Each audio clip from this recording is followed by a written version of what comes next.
here. Today I want to show you how to make a meat candle. Stuff we're going to need for this is going to be real simple. We just need some twisted cotton string, a pencil, a small mason jar, and about 5 pounds of ground beef.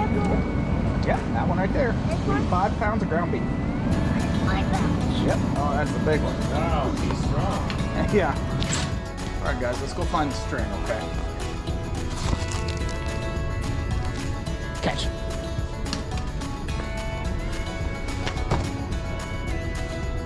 Well, you got to get that.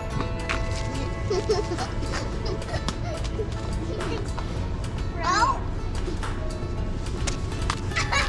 Oh, almost had it. We got our twine. Let's go.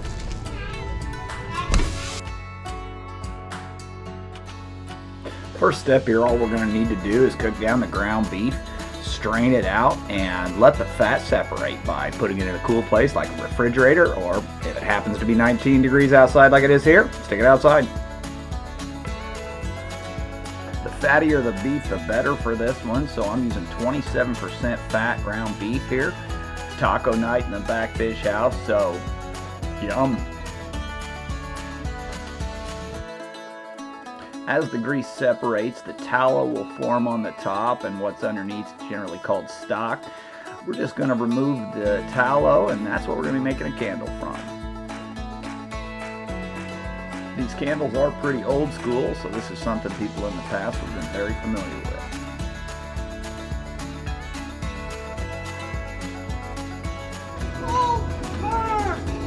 Hold on your tootsies.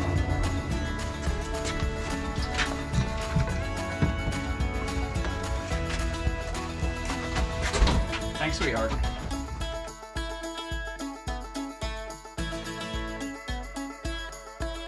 I've used many different things for wicks in these candles over the years, but I've found cotton string in 3/16 inch size has been the best. Now I will caution you, you want to have the twisted cotton rope.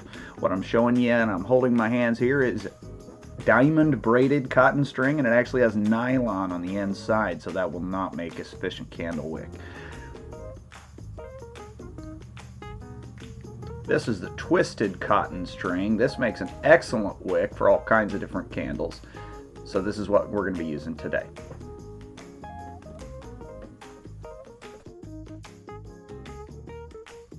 Now to measure the wick size, I just put the wick in the jar and measure about the distance that I'll need it to stick out from the bottom of the jar, and I double that so that I have something to tie the top of the wick to. Get a nice cut in the wick. And then I attach it to a pencil.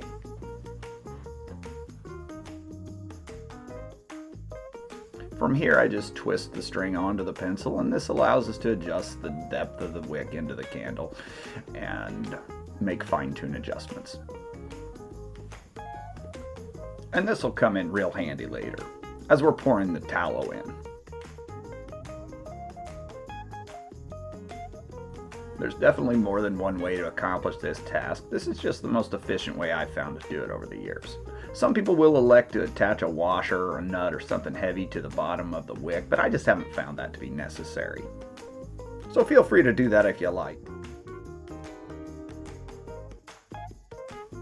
Right now I'm making 3 separate smaller jars as an experiment. I wanted to try to color the candles. So watch closely and see if you can figure out what I do wrong.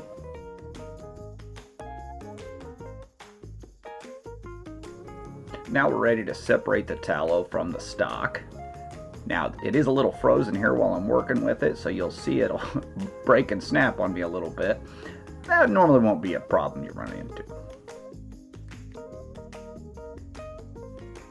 The stock in the bottom can be used to make gravy with, so if I had more I would have done that. But this super fatty ground beef just didn't leave much of that. Almost any animal fat will work for this, although the variables in the candle will change a lot. Sometimes wick size or other things will have to be adjusted to accommodate for it. In this step, you'll notice at my house, you always have to watch your back. If you pay close attention to the reflection in the microwave, you'll see why.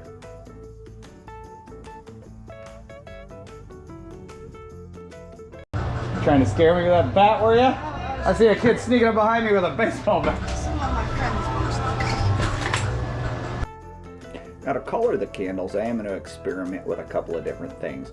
One, I'm going to use turmeric as a little bit more natural way of coloring the candle, and then I've got some just basic water-based food coloring.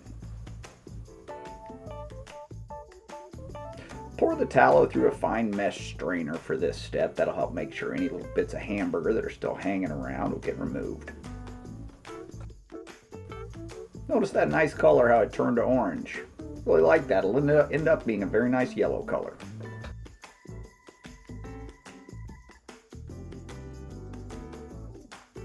Notice I very intentionally poured the tallow directly over the wick and the pencil. That helps make sure it's saturated and it will light well the first time you use it. Next, just place your candle in a cool, out-of-the-way place and it will harden up. And you might want to keep your dog away from it too.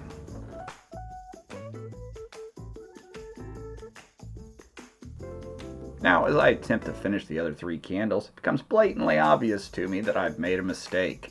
Water-based food coloring will not immerse into the tallow. I did find on Amazon oil-based food colorings that would have fixed this problem for me. I did still get a nice light color out of it, but nonetheless, it would have been better with an oil-based food coloring.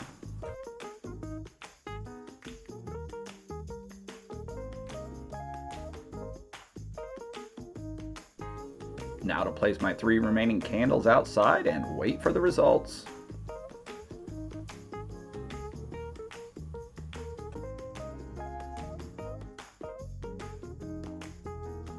Now that our candles are all hardened up, we just need to trim the wicks off. I do find a good pair of kitchen shears is important for this step because you don't want to pull too hard on the wick by using a knife.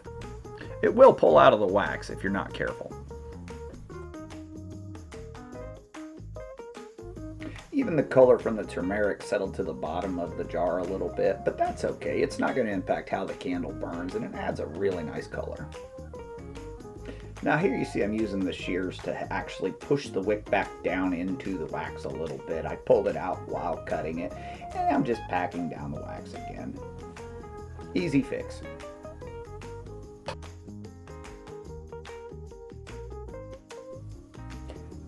Now for the fun part, lighten her up.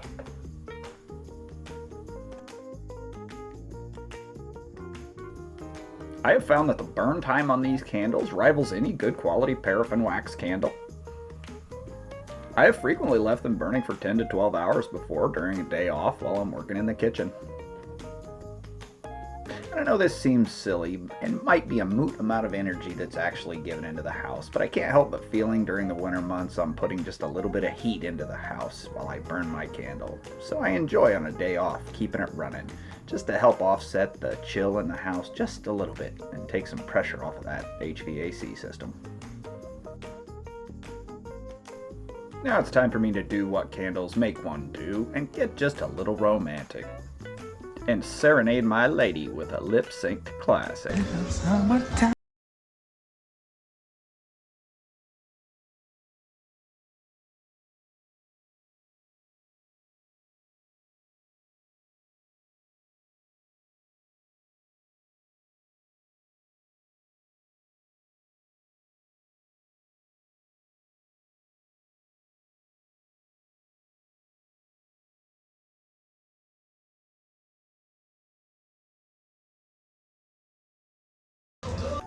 She looked thoroughly impressed.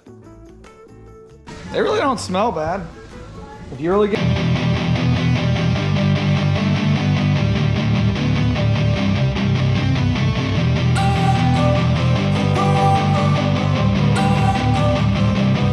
Don't wanna sleep in, cause I got something to prove. I gotta take what I hate and finally make a move. I think of you and